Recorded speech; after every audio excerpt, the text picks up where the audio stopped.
ان دنوں عرب کے شمالی علاقوں میں قوم سمود نام کا قبیلہ آباد تھا، جو حضرت نوح علیہ السلام کے بیٹے سام کی اولاد تھے۔ قوم سمود نام کا یہ علاقہ مدائن کے نام سے جانا جاتا تھا، جو کافی سرسبز اور شاداب علاقہ تھا۔ قوم سمود کے لوگ کافی اونچے قد والے اور طاقتور تھے اور کافی شان و شوکت کے مالک تھے۔ یہ لوگ پہاڑوں کو تراش کر کافی خوبصورت عمارتیں بناتے تھے۔ ان کی یہ عظیم الشان عمارتیں آج بھی ان کے علاقوں میں ہیں، جو کہ سرخ چٹانوں سے تراش کے بنائی گئی تھیں۔ قوم سمود اپنے عالیشان محل، سرسبز کھیت کھلیان، نعمتوں کی وجہ سے غرور تکبر کے نشے میں چور تھے۔ قوم سمود کے معاشرے سے حق اور انصاف بالکل ختم ہو چکا تھا۔ لوگ بے حیائی اور فحاشی میں پڑ گئے۔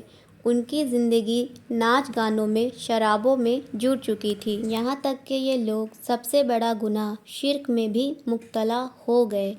ابلیس نے قوم سمود کے پہاڑ کاٹ کر پتھر تراشنے کے اس فن کو ہی ان کے لیے غلط راستے کا ذریعہ بنا دیا۔ ان لوگوں نے پہاڑوں سے پتھر تراشے اور اس کے بت بنا کے عبادت کرنا شروع کر دیا۔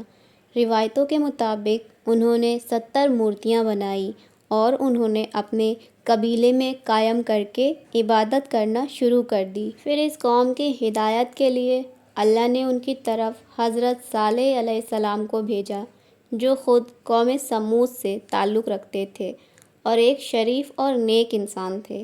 صالح علیہ السلام نے ان کو ایک اللہ کو ماننے کا حکم دیا اور ان کو اپنے اوپر اللہ کی دی گئی نعمتیں یاد دلا کر سمجھایا اور اللہ کے عذاب سے ڈرایا۔ حضرت صالح علیہ السلام نے فرمایا، اے میری قوم، تم اللہ کی عبادت کرو، اس کے سوا تمہارا کوئی معبود نہیں۔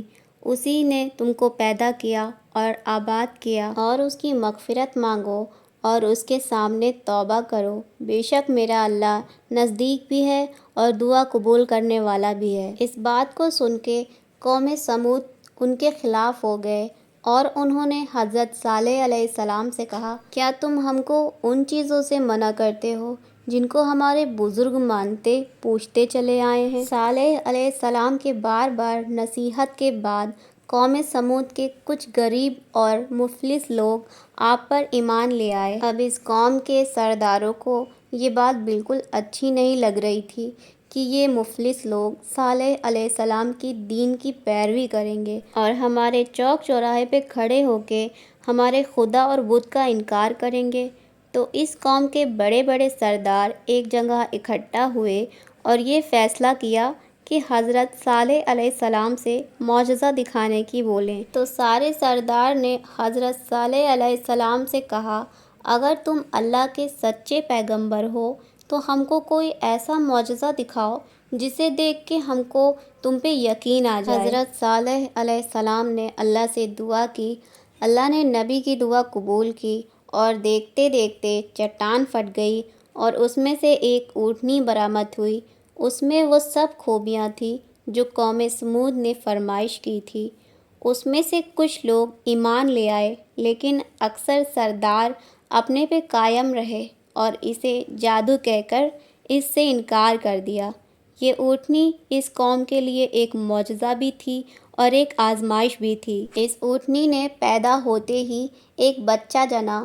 حضرت صالح علیہ السلام نے اس اونٹنی کے بارے میں فرمایا، تم اسے پریشان نہیں کرنا، اسے اس کے حال پہ چھوڑ دو، اسے برائی کی نیت سے ہاتھ نہ لگانا، نہ مارنا، نہ ہکانا اور نہ ہی قتل کرنا، ورنہ تمہیں دردناک عذاب پکڑ لے گا۔ یہ اونٹنی وہاں رہنے لگی اور جب پانی پینے آتی تو اس دن سارے تالاب کا پانی پی جاتی اور لوگ اپنی حاجت دوسرے دن پوری کرتے۔ جس دن یہ اونٹنی پانی پیتی اس دن اس کا دودھ دہا جاتا تو وہ اتنا ہوتا تھا کہ تمام قبیلوں کو کافی ہو جاتا تھا۔ کچھ دن تو قوم سمود نے اس تکلیف کو برداشت کیا، کیونکہ ایک دن انہیں پانی نہیں ملتا تھا، کیونکہ اونٹنی تالاب کا سارا پانی پی جاتی تھی۔ اس لیے ان لوگوں نے یہ طے کیا کہ اس اونٹنی کو مار دیں گے قوم سمود میں ایک صدوق نام کی عورت تھی جو کہ کافی خوبصورت اور مالدار تھی۔ اس کی لڑکیاں کافی خوبصورت تھیں۔ اس نے تو لوگ کو بلا کر کہا کہ اگر تم اونٹنی کو مار دو تو میری جس لڑکی سے چاہو نکاح کر لینا۔ تو وہ تیار ہو گیا۔ ایک دن اس قوم کے 9 لوگ اونٹنی کے انتظار میں کنویں کے پاس گھات لگا کر بیٹھ گئے، جبکہ قوم کے لوگ اللہ کے ڈر سے چھپ کے سب کچھ دیکھنے لگے۔ جب اونٹنی کنویں کے پاس آئی تو ایک آدمی نے تیر چلایا جو اس کے پنڈلی پہ جا کے لگا اور ٹانگ سے خون نکلنے لگا، اور ایک آدمی آگے بڑھا اور تلوار سے اونٹنی کے پچھلے پیر کو کاٹ دیا۔ اونٹنی زخمی ہو کے زمین پہ گر پڑی اور زور سے چیخ ماری، اور پھر اونٹنی کے اوپر کافی وار کیے گئے جس سے وہ ہلاک ہو گئی۔ ادھر اس کا بچہ بھاگتا ہوا پہاڑ پہ چڑھا اور چیخیں مارتے ہوئے غائب ہو گیا۔